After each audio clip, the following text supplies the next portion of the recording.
The Mama Take Heart podcast with Robrenna is brought to you by Life Audio and is a part of our Faith Toolkit series.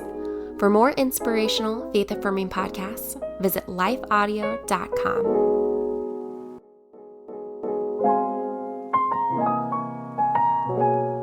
Welcome to Mama Take Heart, Understanding Your Gen Z Girl. I'm your host, Robrenna, and I'm here to help you be the gospel-centered, compassionate, and influential voice in your girl's life. We're continuing our conversation on attention deficit hyperactive disorder with Jennifer Kampfe. After her sons were diagnosed with ADHD, Jennifer decided to become a certified ADHD coach by completing the basic, advanced, and family coach training programs at the ADHD Coach Academy. In 2017, Jennifer opened her coaching business, Fantastically Focused. Jennifer works with adults, parents, and students with ADHD. Today, we're going to discuss strategies to use to manage ADHD.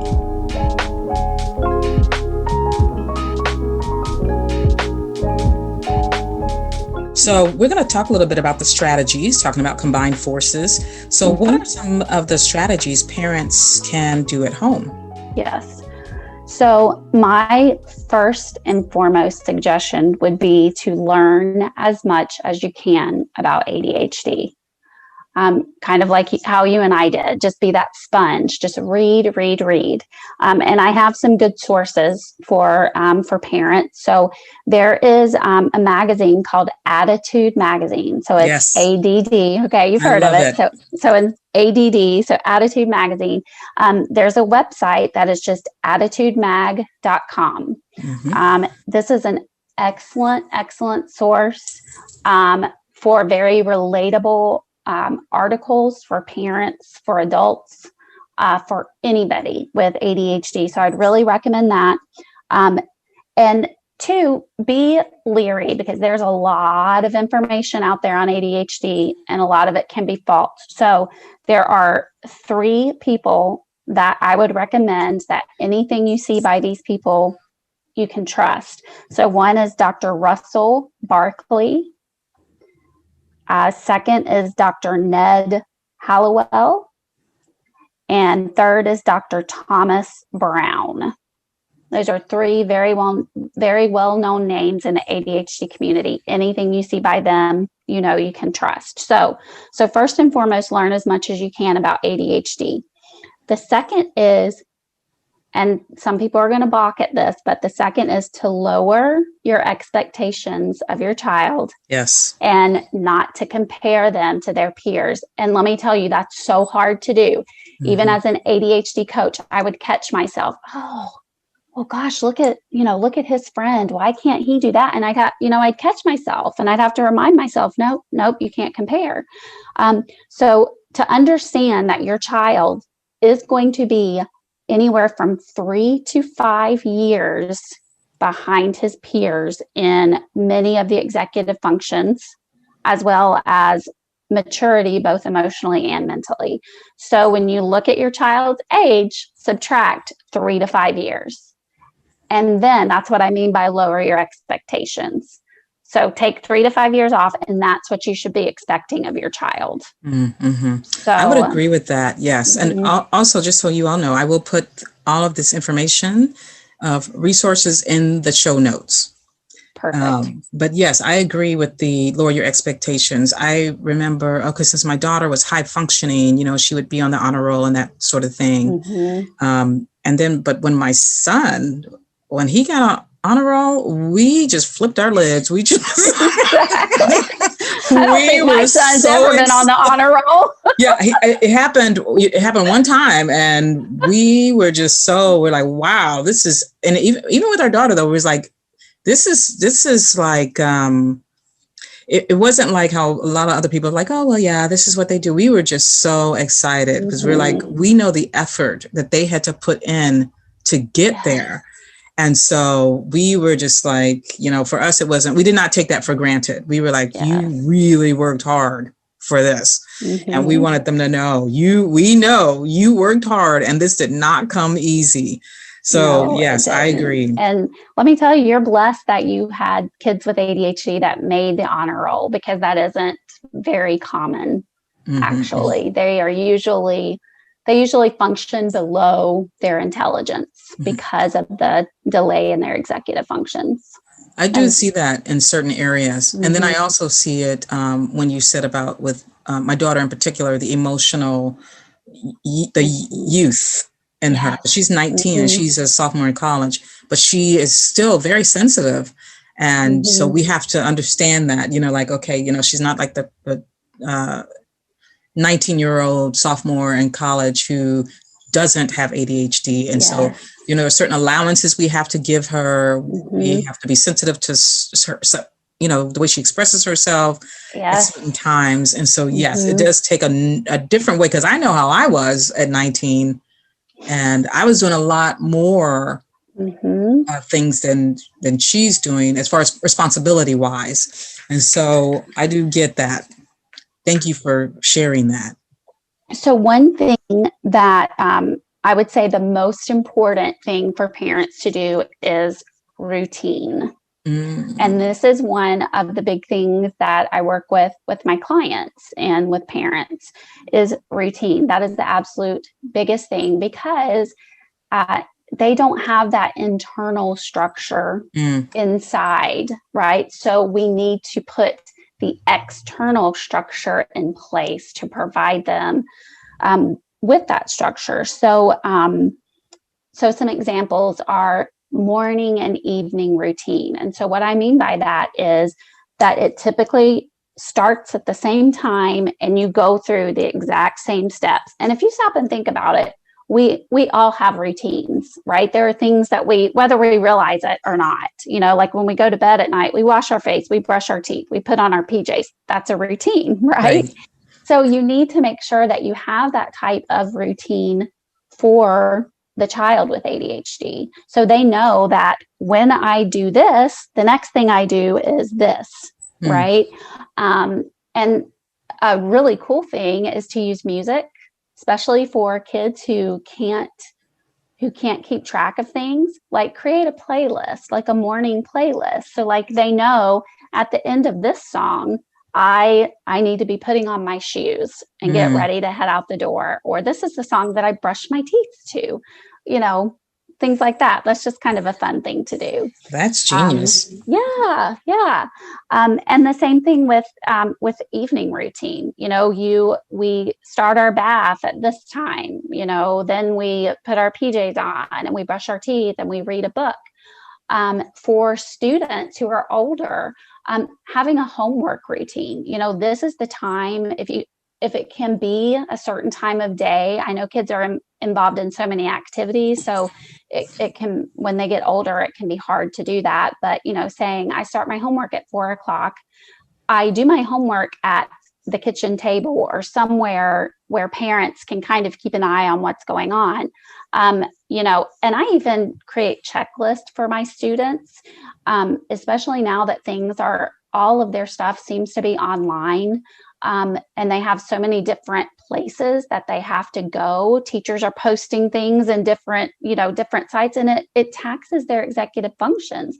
So even creating a checklist of, I log into Google Classroom, or, I check English, I check math, then I log on to here. So checklist can be really important.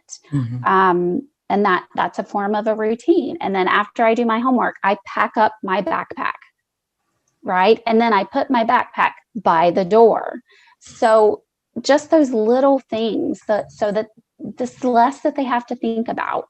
It kind of takes the stress off of that working memory that you talked about, right?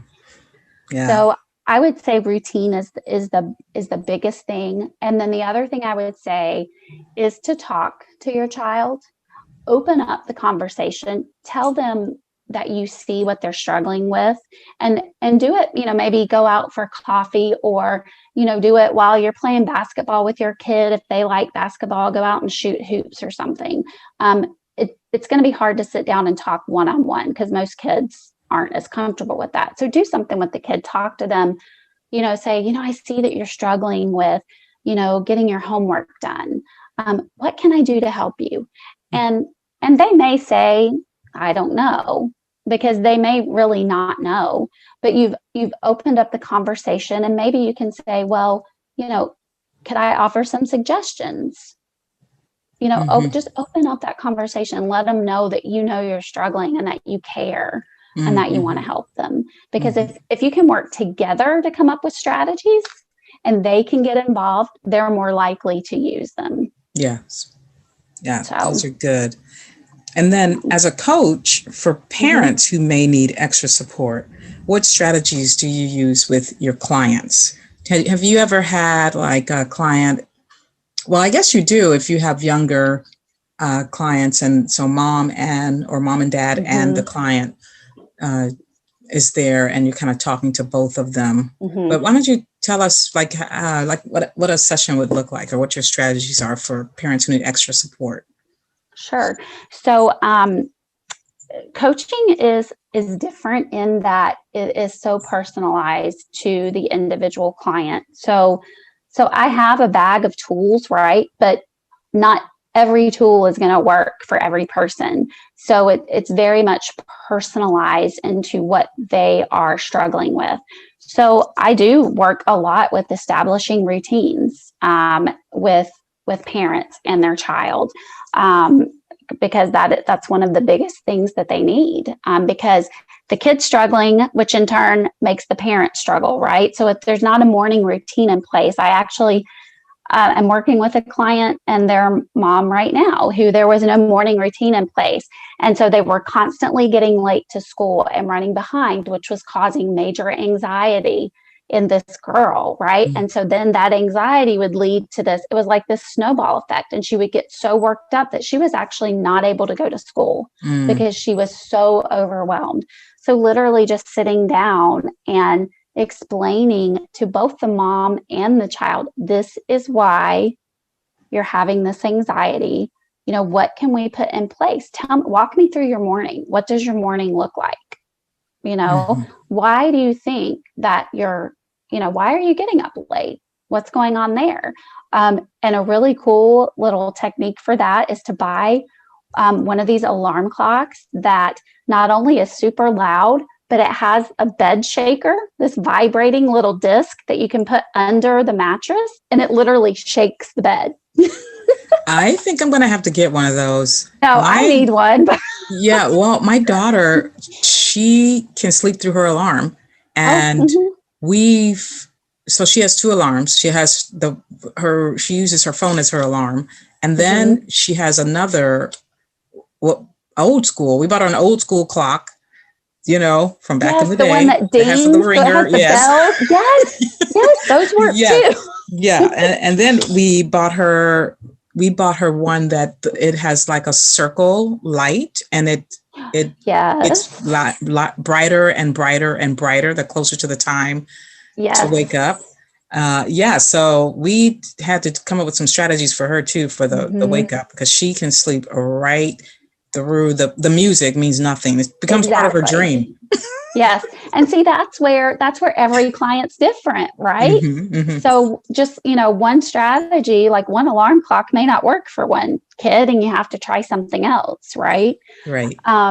So that's just an example. And this mom is like, yeah, this alarm clock actually wakes up her brothers. So it's just like, we're getting 2 for 1. It's so loud. It just wakes up the whole house. That is funny. So, yeah. So, and I just work a lot with parents just understanding what ADHD is so that they can have compassion and patience, right? Because it's so hard. It's so hard to have patience. I mean, as much as I know about ADHD, I still just, we can't, and you can understand this, Robrenna, as much as we know, we're not inside their brains. Right. We don't experience it. Right. And so sometimes, even as much as I know, I still have to catch myself because I'll get frustrated, right? I'm human. And sometimes I'll just lose it, and I'll have to go back and apologize and say, I'm sorry that I just exploded or I just said that, because I know it's not your fault. I know you're struggling, and I'm sorry. Right. That's good.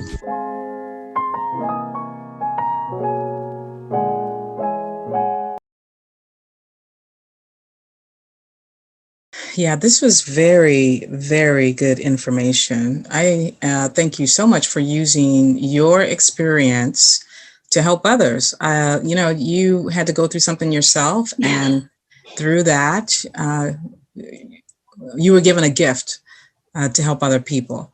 Well, I think I'm going to be using your services for my daughter, because you had some special I saw for a call, and I told her about the special. I was like, maybe you should do that, because her next semester is coming up for college. So yeah, we'll be checking out your website. Well, thank you. Yeah, why don't you give us your website address so that people who are interested and they can learn more about your services?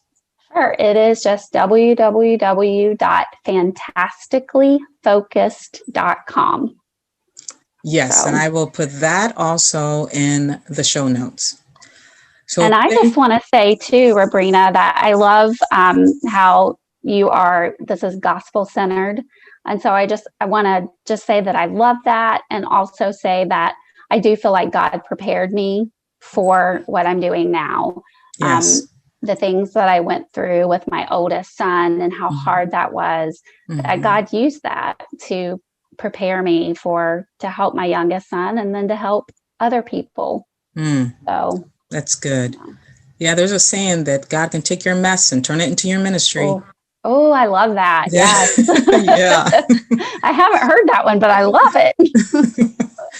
Well, thank you so much, Jennifer, for taking the time to provide us with this information, to guide us and encourage us, and to show us how we can encourage our children also. And I love that you said to show them compassion.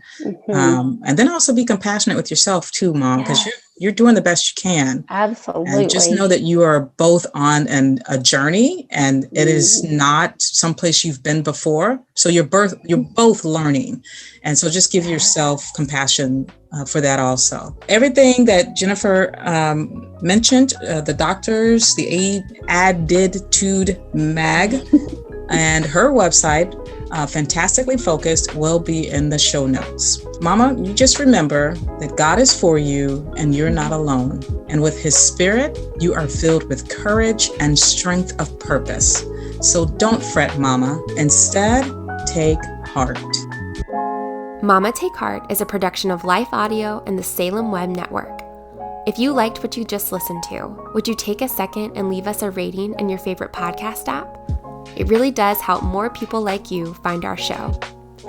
This podcast is produced by me, Kelly Givens, and Steven Sanders, with executive oversight by Stephen McGarvey. You can find more podcasts like this over at lifeaudio.com.